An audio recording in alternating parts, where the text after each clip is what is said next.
today I am talking about this book, Rewire Your Anxious Brain. I promised I'd make a video about this a while back, and so I'm finally getting around to it today.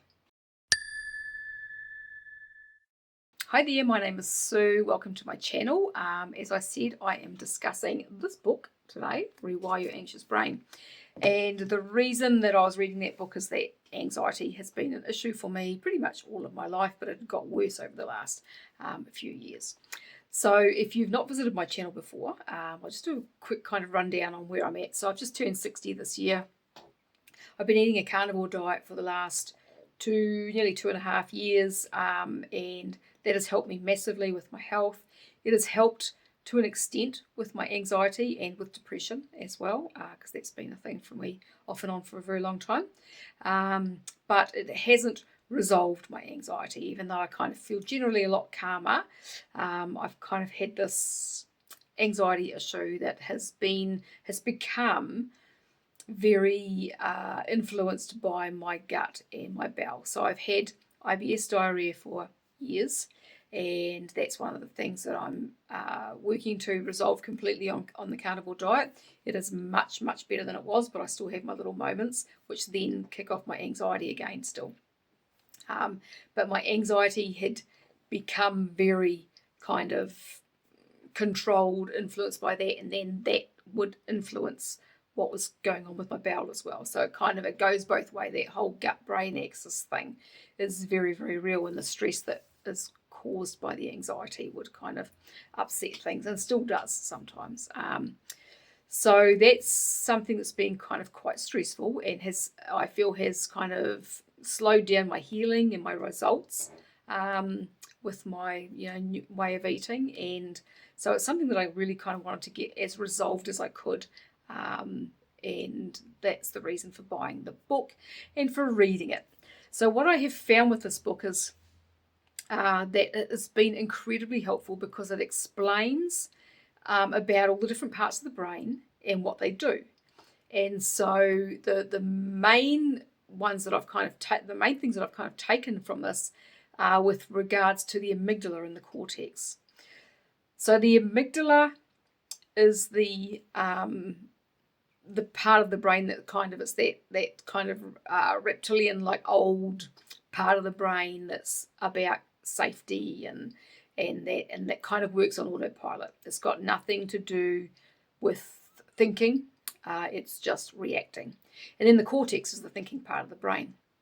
Now, what happens in our brain? So I think most people these days have heard of brain plasticity, which is talking about how our brain can create new connections. And if you're doing something like learning a new skill, then the neurons in your brain are creating new connections, new wiring to make these things automatic. So if you think about when we learn to drive a car, for instance, you first start learning and it's really awkward, and you're kind of having to think about putting your foot on the clutch and changing the gears and all of those things, and it feels like you're going to mess it up. But then after a little while, it just all becomes automatic, and so much so that you can drive from point A to point B and not even realize you've done it. And that's because of that neuroplasticity. So that's because those connections, that learning has created new connections in the brain that then allow us to just do the thing. And it's the same with everything that we learn to do in our lives. Now, what happens with our emotional selves is that we also create connections in our brain with regards to that. So for some of us, we are just born naturally more anxious, with just more of a tendency because of our personality to be like that, although I think that tendency probably depends on our upbringing as well.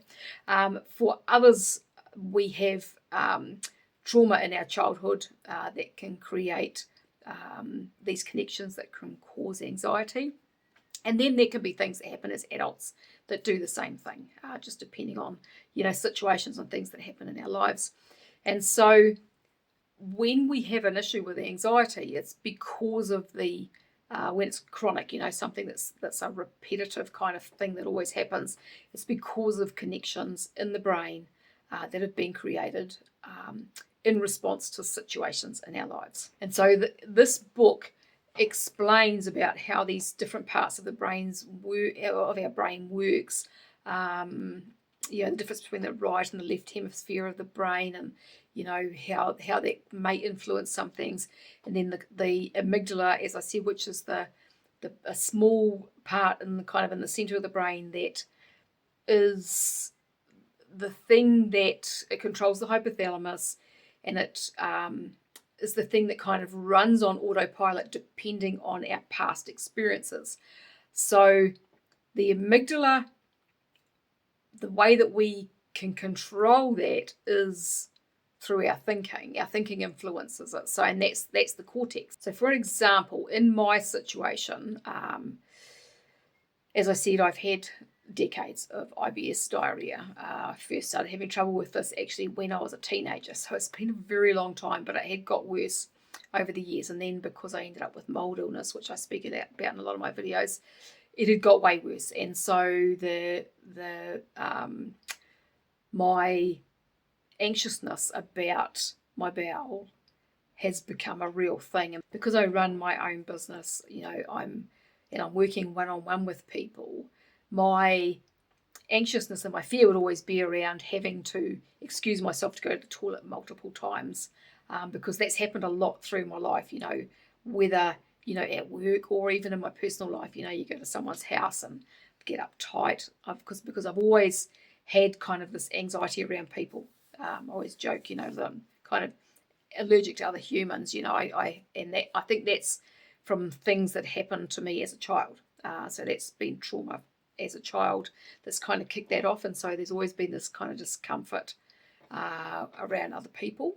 And then being one-on-one with people, what I realized is that I have like a fear, an anxiety, kind of where I feel like I'm trapped with someone, and my way of getting away is going to the toilet.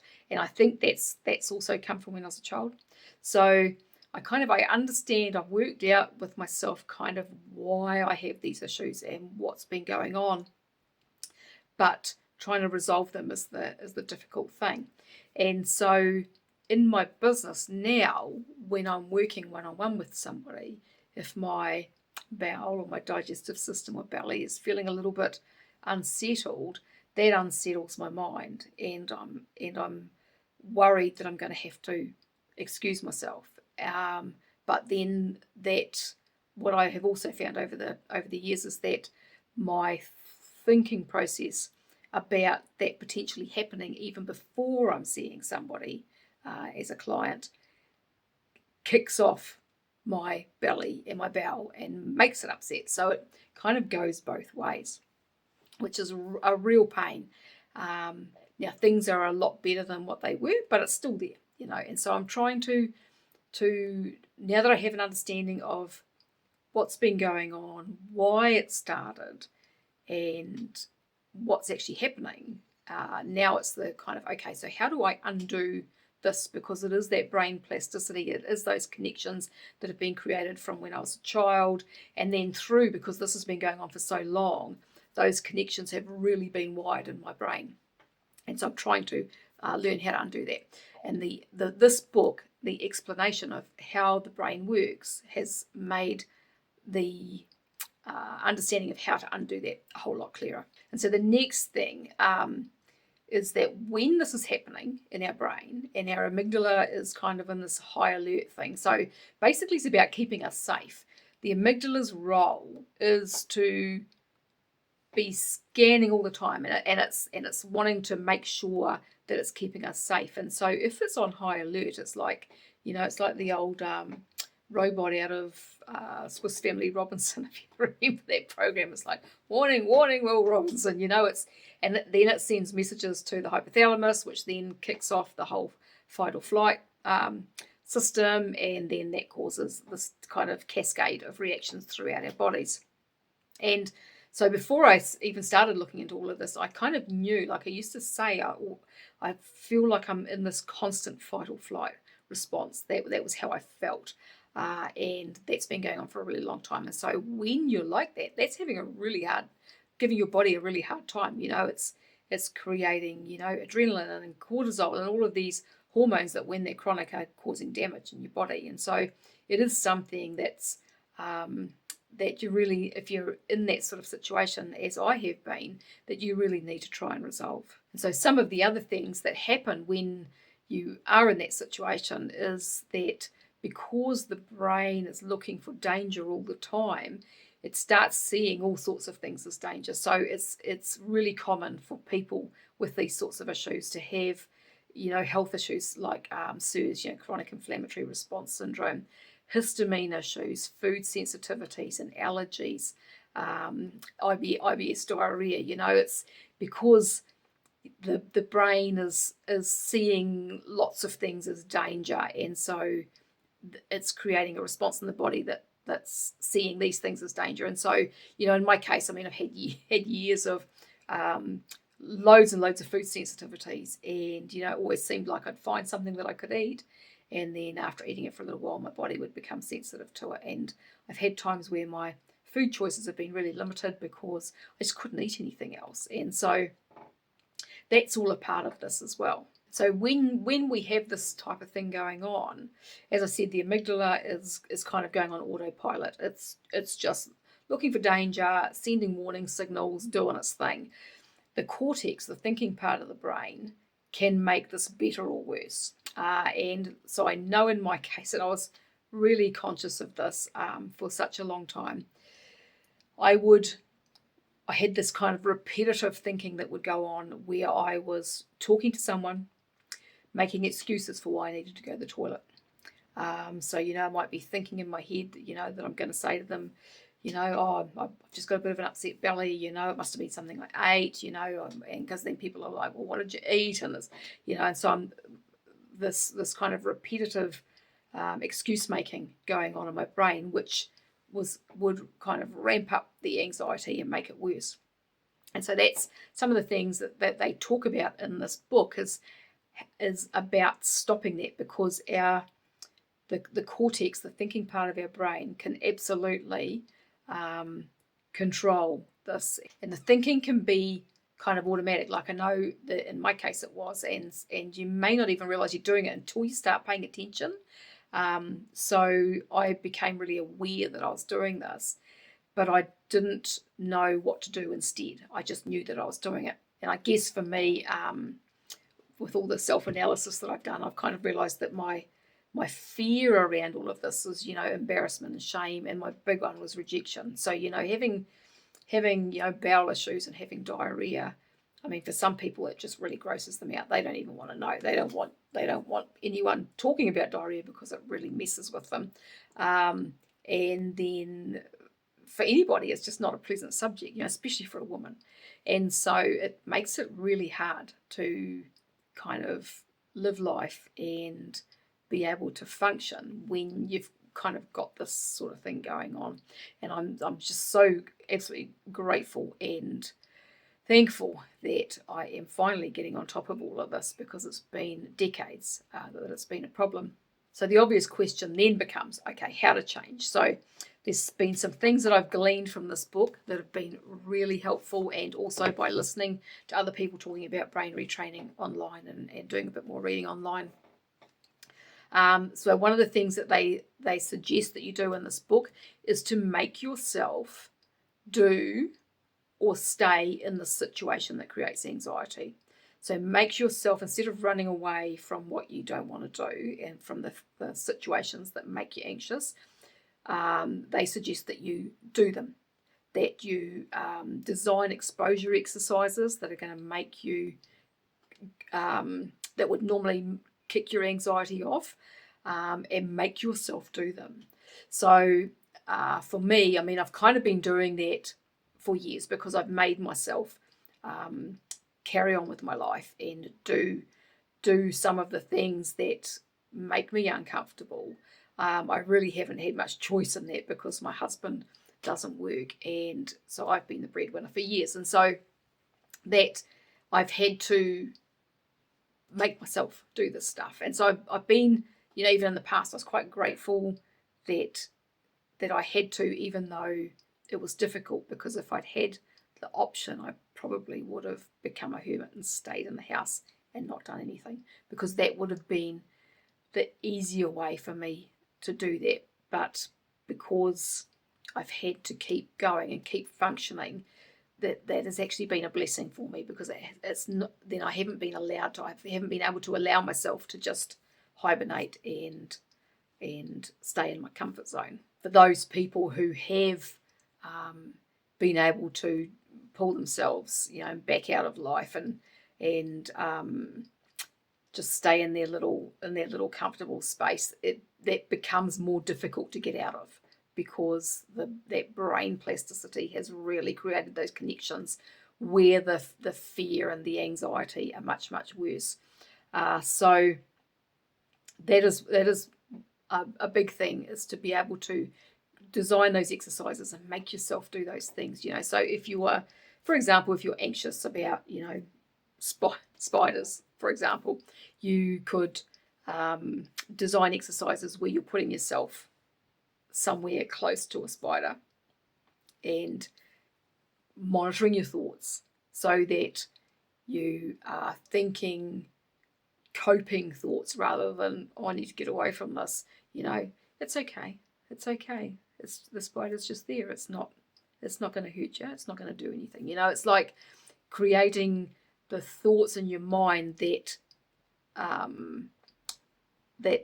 make you more able to cope with what you're facing. And so when you create those exposure exercises, the idea is to practice them regularly and to make them more difficult, really, to really challenge what you've got going on, and get stronger and stronger and stronger, and build those connections more and more and more that allow you to cope, that where your brain, where your amygdala and everything settles down and goes, oh, this is okay. We can actually do this. And that's part of what I've been doing as well, because I've heard people talking about this with the brain retraining, is speaking to your brain. So whether you do it in your head or whether you do it out loud, I do a bit of both, depending on the situation. So for me, I might say to myself, it's okay. It's okay. My brain, I thank you so much for looking after me for all these years, but I'm an adult now and I'm safe. And it's okay, I can cope with whatever comes, I'm just seeing a client like I do every day. I see clients every day. The toilet's just down the hall. It's not a big deal. I mean, it's okay. My belly's all settled, and I can cope with this. It's fine.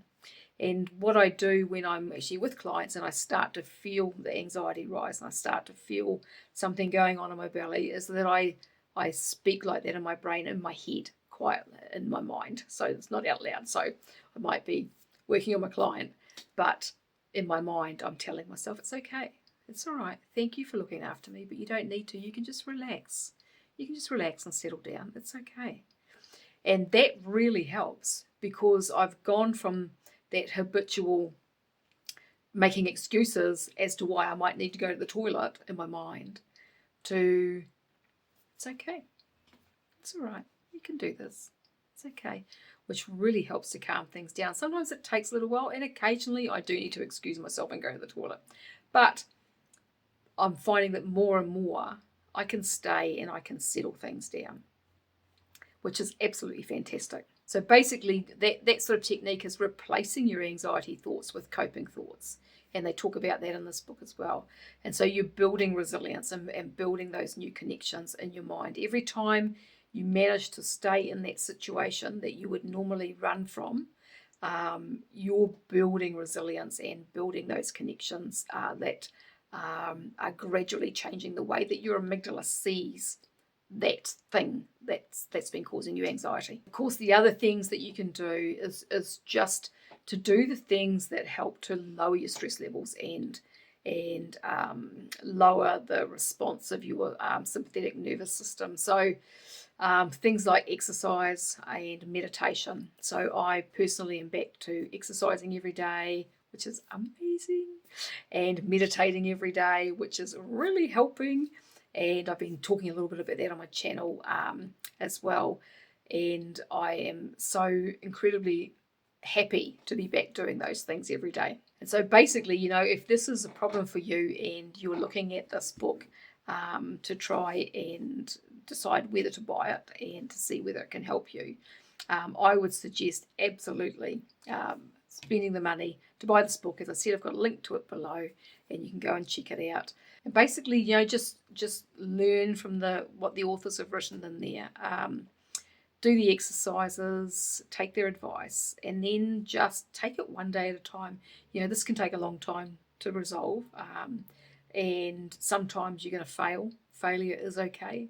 I have days which are just still not great, but I have a lot of days that are just really fantastic, and I know that I am gradually changing this. I don't know whether I have a personality or a brain that is naturally more anxious. Maybe I do, and that's fine, but we can still undo a lot of those connections that we've created throughout our lives and get ourselves into a much calmer place without the anxiety, without the fear, without the panic attacks, and to be able to actually live our lives and enjoy them.